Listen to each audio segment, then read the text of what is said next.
साई राम। हम सब शायद ये जानते हैं कि भगवान श्री सत्य साई बाबा अपने जिंदगी में सिर्फ एक बार अंतरराष्ट्रीय यात्रा पर निकले थे 1968 में। उस समय वे पूर्वी अफ्रीका के केन्या, युगांडा और टांजानिया देशों में गए थे और सिर्फ मानवों को ही नहीं, जानवरों को भी अपना आशीर्वाद और अपना वरदान दिए थे। इसके अलावा कभी भी भगवान भारत के बाहर गए नहीं हैं, लेकिन ये शारीरिक रूप से हम जानते हैं कि भगवान सब जगह है, सर्वांतर्यामी है, सर्वव्यापी है। 1940 के दशक में थाईलैंड में जब दूसरा महाविश्व युद्ध चल रहा था ना, उस समय भगवान जाकर एक व्यक्ति जिनका नाम है जुम साई, उनको और उनके माताजी को रक्षा दिए थे, उन्हें बचाया था बम से। लेकिन उस समय वे अपने रूप में नहीं, अपने स्वरूप में नहीं, एक बौद्ध सन्यासी के रूप में गए थे। लेकिन अभी मैं जो बताने जा रहा हूं वो एक ऐसा घटना है जहां पर बाबा अपने रूप में, अपने स्वरूप में बहरेन में दर्शन दिया था और एक ऐसा चमत्कार रचाया था। यह घटना जो है वो रोमांचक और विस्मयकारी जरूर है, लेकिन थोड़ा सा मजेदार भी है।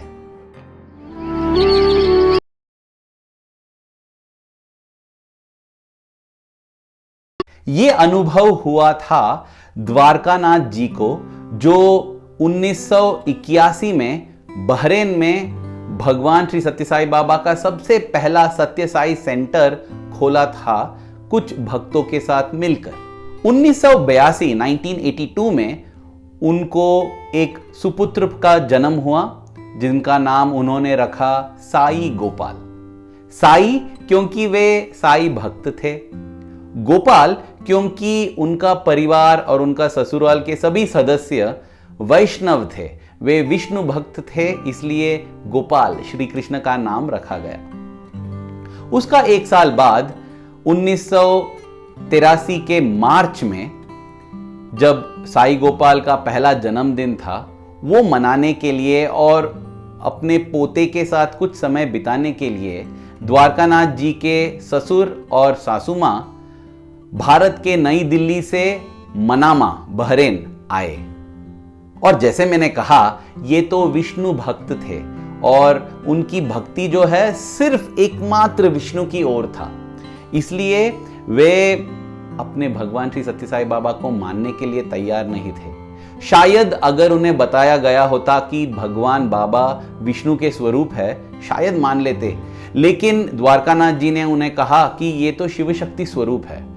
और जो सासू माँ है, उनका नाम है श्रीमती पंकजम सुंदरम। श्रीमती पंकजम सुंदरम बाबा को मानने के लिए तैयार ही नहीं थी, क्योंकि वे शिव शक्ति स्वरूप है ना। मैं तो विष्णु भक्त हूं, इसलिए वो विभूति भी लगाने के लिए तैयार नहीं थी। एक बार पटेल नाम का एक दोस्त जो था द्वारकानाथ जी का, उन्होंने एक भजन और भोजन के लिए बुलाया था। अब ससुर जी जो थे द्वारकानाथ जी के, वे तो जाने के लिए तैयार थे, लेकिन जो सासू माँ है ना, पंकजम सुंदरम आंटी, वो तो जानती थी कि यहाँ भजन है, सत्य साई बाबा का भजन है, मैं नहीं जाना चाहती हूँ। इसलिए उन्होंने कहा कि देखो, तुम जाके आओ, मैं अपने गोपाल के साथ यहीं पर रहूंगी, उसका देखभाल करूंगी। हाँ, तुम भी मजे ले लो, शांत रहो, क्योंकि बच्चा नहीं है, मैं बच्चे का देखभाल करूंगी। वो हमेशा अपने पोते को सिर्फ गोपाल बुलाती थी, साई नहीं डालती थी उसमें, क्योंकि ये गोपाल है, विष्णु का स्वरूप है। तो ये लोग सब निकले 7:30 बजे भजन के लिए, उसके बाद भोजन के लिए, और घर में थे सिर्फ सासू मां और छोटा सा गोपाल। ये था 17 मार्च 1983। रात का 9 बजे सासू मां को लगा कि मैं थोड़ा सा दूध पिला दूंगी गोपाल को और उसे सुला दूंगी। और जब वो दूध तैयार कर रही थी, दरवाजे पर खटखटाहट सुनाई दी।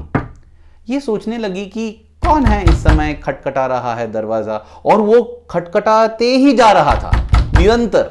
खटखटाहट चल रहा था। तो ये सोचने लगी कि अभी कौन आ रहा है। ये शायद द्वारकानाथ का चचेरा भाई है जो यहाँ पर ही रहता है, कुछ दूर है, लेकिन शायद उसे बताया होगा द्वारकानाथ ने कि मैं अकेली हूँ, इसलिए वो आया होगा। ये सोचकर वो गई दरवाजे के पास और उन्होंने खोला। और जैसा ही दरवाजा खुला, मतलब वो उधर चेन लगा था तो पूरी तरह से नहीं खुला, थोड़ा सा ही खुला। अरे बाप रे, चौंक गई सासू माँ। उनका मुंह खुल गया और ऐसे ही देख रही थी। क्या हुआ वो बताने से पहले मैं आपको रात के 10 बजे ले जाता हूं। 10 बजे को ये सब लौट कर आए पटेल जी के घर से, भजन के बाद, भोजन के बाद। और जब वे आए, दरवाजा खटखटा रहे थे, कोई खोल नहीं रहा है।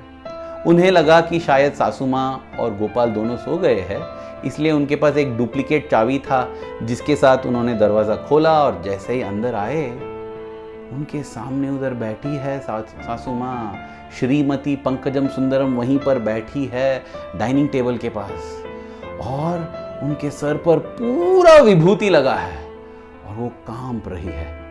और ससुर जी जो थे, उन्हें लगा कि शायद इन्हें हार्ट अटैक हो गया, क्योंकि वो थोड़ा पेशेंट भी थी। तो वो भागकर गए दवाइयाँ लाने, वो अंदर था बेडरूम में। लेकिन द्वारकानाथ जी गए अपने सासू माँ के पास और पूछने लगे कि क्या हुआ माँ जी, आप ठीक तो हो? तो वो कहती है, ये स्वामी साईं बाबा यहाँ पर आए, उन्होंने मेरे सर पर ऐसा विभूति लगाकर वे चले गए। अरे ये क्या बोल रही है? क्योंकि उन्हें लगा ये उनकी कल्पना है। मतलब बाबा यहाँ पर कैसे आ सकते हैं? बाबा बहरेन में, वो तो भारत में है, पुट्टपर्ती में है ना। वही हम लोग सोचते हैं ना कि स्वामी सिर्फ पुट्टपर्ती में है, प्रशांति निलयम में है, हमें प्रशांति निलयम ही जाना चाहिए। अरे जहां दिल में भगवान के प्रति प्रेम है ना, वहीं पर भगवान प्रशांति निलयम स्थापित कर देते हैं। अगर हम भगवान को चाहते हैं कोई भी रूप में, सिर्फ सत्यसाई रूप में नहीं, क्योंकि पंकजम सुंदरम आंटी जो थी वो तो उन्हें विष्णु और गोपाल के रूप में चाह रही थी, है ना। फिर सासू माँ अपनी कहानी सुनाती है और कहती है कि जैसे मैंने दरवाजा खोली, वहां पर स्वामी खड़े थे और मैं सोचने लगी कि स्वामी यहाँ कैसे आए? अरे ये शायद कोई और होगा, इसलिए मैं सोची कि मैं दरवाजा बंद कर दूंगी। तब स्वामी कहते हैं कि रुको रुको, दरवाजा बंद मत करो, मेरे पास कुछ है देने के लिए। और इसलिए मैं रुक गई और जैसे मैंने दरवाजा खोली, तब भगवान ने ये सेब दिया। और सासू माँ द्वारकानाथ जी को एक एप्पल देती है और कहती है कि भगवान ने ये दिया तुम्हारे लिए। उन्होंने कहा कि ये द्वारकानाथ के लिए ये एप्पल है।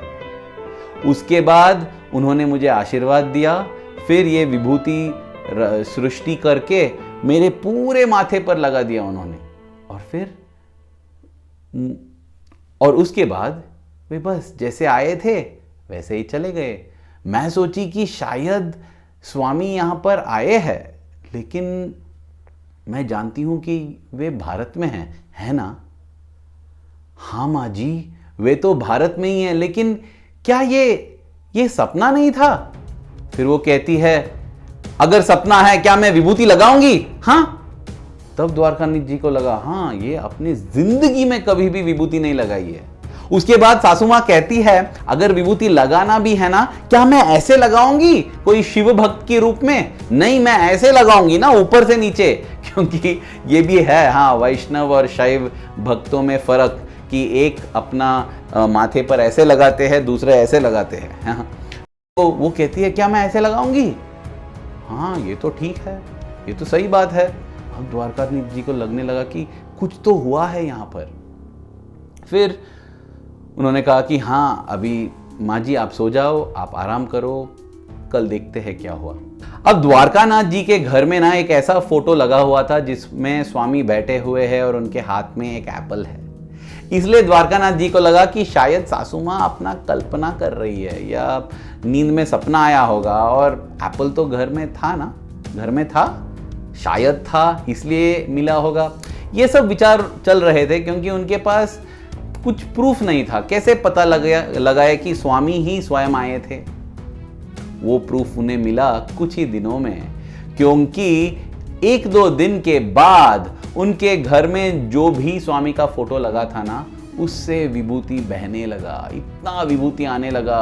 अरे मनामा में जो भी भक्त थे उन सबको पता चला, वे आने लगे इस घर में, क्योंकि एक बार जब घर भगवान का घर बन जाता है ना, वो दुनिया का घर बन जाता है क्योंकि भगवान सिर्फ एक भक्त के लिए नहीं है, दुनिया के लिए है।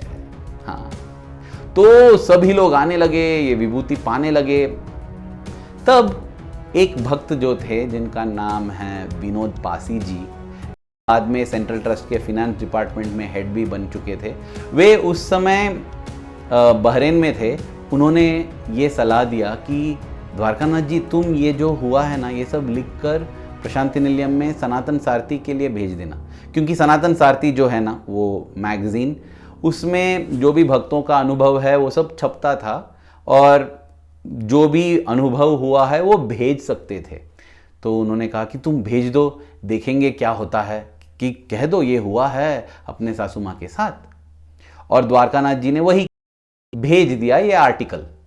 उसके अगले महीने अप्रैल 1983 में बहरीन से एक भक्त जिनका नाम है श्री सुरेश देशपांडे, वे प्रशांति निलयम गए थे दर्शन करने, और वहां पर उनका मुलाकात हुआ प्रोफेसर कस्तूरी जी से।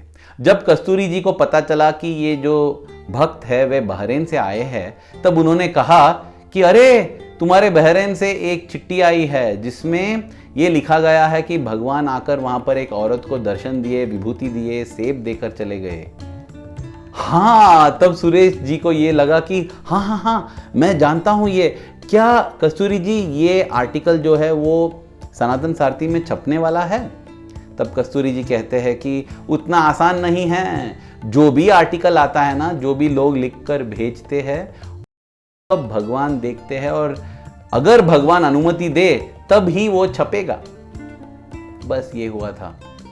लेकिन उसके 3 महीने बाद जुलाई 1983 के सनातन सारथी में ये आर्टिकल छपी, जिसका नाम है बाबा इन बहरीन, बाबा बहरीन में। उसके बाद सबको मतलब विश्वास हुआ कि स्वामी स्वयं आए थे, क्योंकि अगर सनातन सारथी में छप रहा है उसका अर्थ यह है कि स्वामी ने अनुमति दिया है, उसका अर्थ यह है कि ये स्वामी आए थे। प्रिय भाइयों और बहनों, हम हमेशा ये गलती करते हैं ये सोचते हुए कि भगवान प्रशांति निलयम में है, वृंदावन में है, उस साई सेंटर में है, इधर है, उस मंदिर में, और हमें कभी कभी ये भी लगता है कि स्वामी इस घर में रहते हैं, उनके घर में विभूति आता है, उनके घर में स्वामी चिट्ठी लिखते हैं, और वहां हम भाग कर जाते हैं।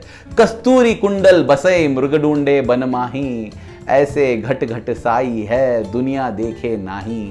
जैसे कस्तूरी मृग वन में पूरा ढूंढते रहता है कि ये सुगंध कहां से आ रहा है, ये भूलते हुए कि अपने स्वयं के नाभि से ये उत्पन्न हो रहा है। हम भी ये भूल जाते हैं कि हमारे स्वामी जो है हमारे हृदय में है, हमारे हृदयवासी भगवान हैं, वहीं पर बैठे हुए हैं ये सुनने के लिए कि अपने भक्त उनसे क्या बात कर रहे हैं। उस भगवान को छोड़कर कहीं और भाग के जाना, ढूंढ के जाना, ये मूर्खता है, ये गलत है। हमें अपने स्वामी के साथ रिश्ता जोड़ना चाहिए, नाता जोड़ना चाहिए, और वो रिश्ता अटूट बनाना चाहिए। यही प्रेरणा मुझे मिलती है इस घटना से, जब बाबा गए थे बहरीन में अपने भक्त को आशीर्वाद देने के लिए। मैं स्वामी से ये प्रार्थना करता हूं कि प्रिय स्वामी, हमारे हृदय में आपके प्रति जो प्रेम है ना, वो हर क्षण बढ़ते ही रहना चाहिए। धन्यवाद। साई राम।